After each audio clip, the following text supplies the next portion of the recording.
the livable space. But I understand if you're gonna, when you start dividing the property off, that this is gonna, my side is gonna be an issue. Whereas what you're talking about having it in the adjacent property line, then that entire parcel is protected. Yeah. I mean, you know, it's really just a policy decision of the planning commission when you boil it down. I mean, put another way, I suppose, assume towers go up, people then move in, they know before they ever build what they're getting into, as opposed to the towers coming to them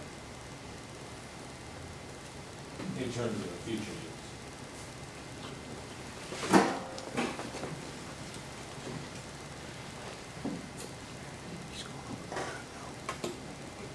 I'm still a little lost on how to go on the situation like that. I just, but there again, I'm kind of one-sided on this because I don't own a large parcel that. I guess my thoughts on this might be how much future development, I mean, what's the chances of this happening with Riga's present building, able to build in Riga Township because of the health department and their requirements that you have a well and a percolating septic system, because you know they by nature historically have required, and correct me if I'm wrong, Jeff or Carleen, that they doesn't the health department, don't they want 10 acres at a minimum building site now and a good well? No? We are a well first community. Well first. But they revised their regulations a few years ago, and we were looking at that when they sent them to us, and we were thinking it's more like, depending upon where the well is, where the road is, ditches, those kinds of things, a minimum of about 2.5 to 3 acres. But then remember, our zoning ordinance requires 20 acres and 1,000 feet of road frontage, and that has been an issue on some large parcels. And variances have not been granted for that. Because they were lacking road frontage. One of them was. I guess my thing on that is, are we dwelling on something, the likelihood that this won't be an issue because of circumstances of the way, you know, septic and health and the, you know, the township's 20 acres and 1,000-foot road frontage is gonna, you know, take out a lot of the opportunities, unless somebody buys a whole farm, you know, that they want to build a house on with those requirements.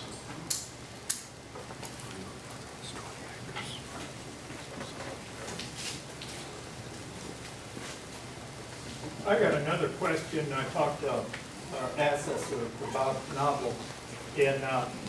In a farm, don't they take off the house and tax that on separately from the ground?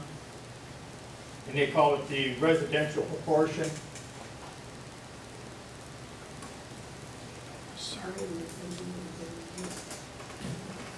Is that illegal? Was that illegal? I asked Bob the same question and got that they, as an assessor, they can do that. I wonder if they do that on if they identify on those as a residential proportion. I don't know what Bob said. It was quite a while ago when I asked him about that, because we were trying to figure out if we're not going to have it at the home itself. If you're going to have it on the park, you know, on your lawn, the areas that you actually reside on, not necessarily reside in. How do you break that out? Because that's a sticky issue over there. Where do you separate this? So that's how we contacted investment. Is there a set way of doing it? Well, it's kind of a rule of thumb, but it's not, you know, there's nothing cast in stone. If you're going to change it from the property line, then make it at the inhabited principal structure. Because that's a defined area. Yeah. With a homestead, or what we refer to as the curtilage of the home, you'll never be able to definitively measure. There will always be an issue.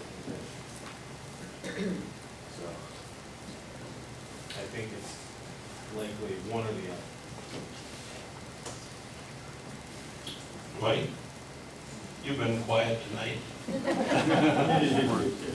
Catching up. No, I,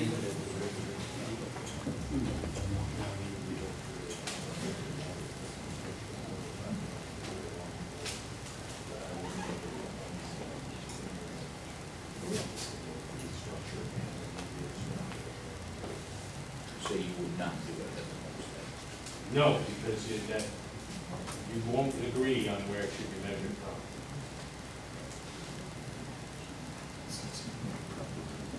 And you're finding that probably gonna take even longer. And you said if you get a piece of property, 3 acres or 2 acres, you want to enjoy those property. Well, that's my issue. I mean, I've got noise where I'm at now.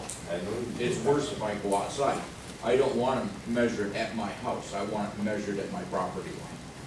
But my property line is not a farm. It's a small parcel. Right. But I live on that parcel.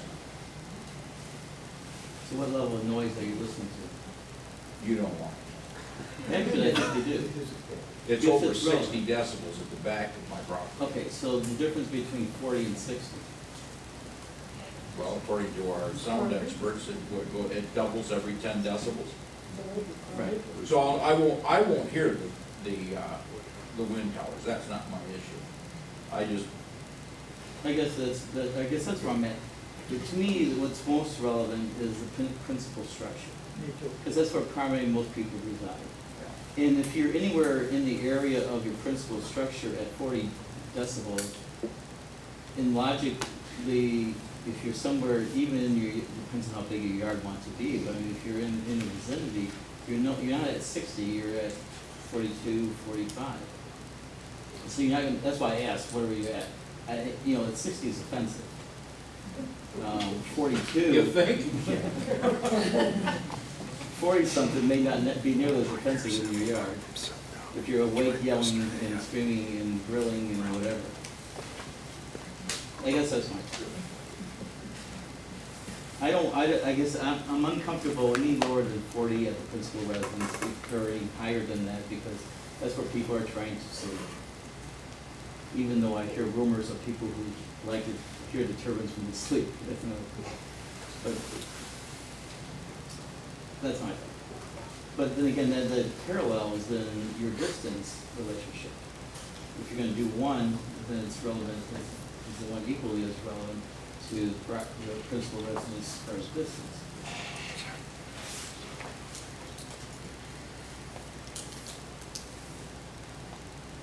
That's my piece. That's your piece. But should we, we're back to square one.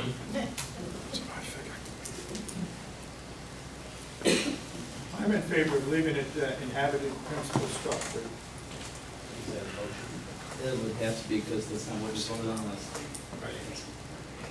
Because really, when we voted on that last one, we voted on sound. We did not vote on where it was going to be measured from.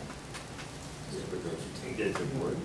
Well, but that's why I said, I'd like to make a motion that we put it in as inhabited principal structure where we're going to measure the sound of 40 decibels from. Is there a second for that? Sure. It's been moved by Castle, supported by Gilliland, that we change the wording back to the inhabited principal structure located on non-participating parcel. Is there any discussion on this motion?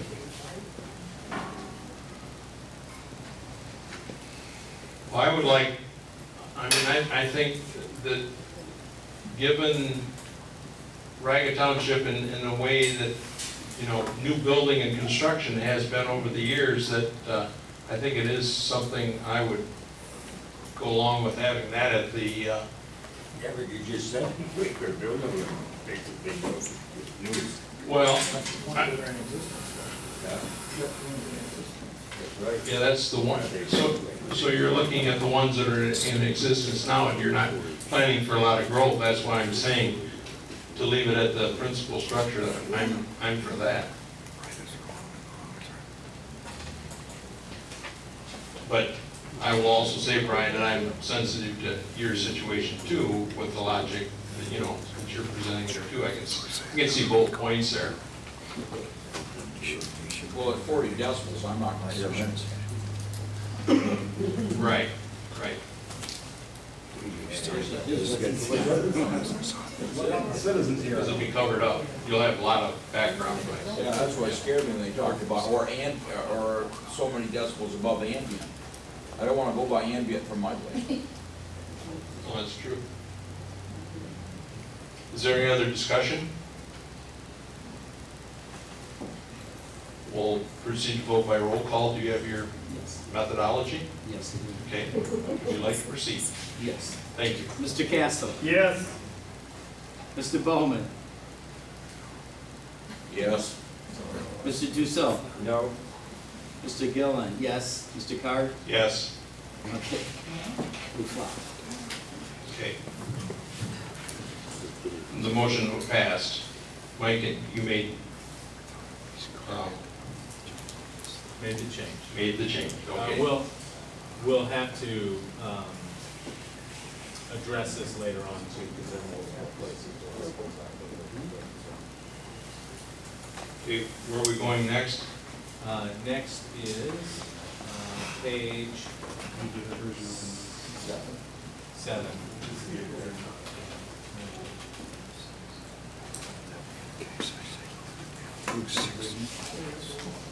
Yeah, you're right.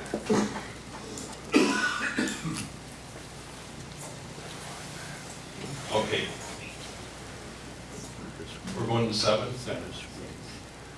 And this is an issue that we did not discuss last time. This arises out of conversations and issues related to WLMV. And this is a watered-down version of what they proposed. You have copies, I believe, of what they proposed. We've changed the title of this section to refer to electromagnetic interference and signal degradation. And so it would read now that a report shall be produced by a third-party qualified professional acceptable to the township to review any adverse impacts to existing television, telephone, including cellular and landline, microwave navigation, or radio reception within the township. The report required by the subsection shall at a minimum include the cumulative impact of all proposed existing and permitted utility scale west or in Lenawee County to existing television, telephone, including cellular and landline, microwave navigational radio reception within 1 mile of the utility scale west or radio participating parcel boundaries.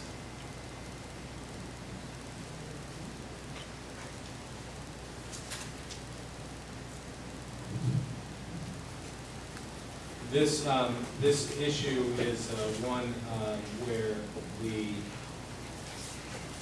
proposed towers could have a negative impact on those signals. And so this gives the Planning Commission the opportunity to require those studies and weigh not only, but weigh the cumulative impact of all of these proposed towers may have on these signals within the township, and to weigh those adverse impacts and how they can be mitigated or abated.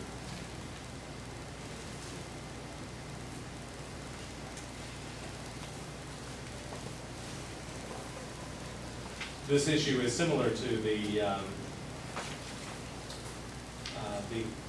airport issue, in as much as until the township has an application, you can't begin to determine whether or not it's going to have an adverse impact. And so these studies will have to be produced in accordance with the application.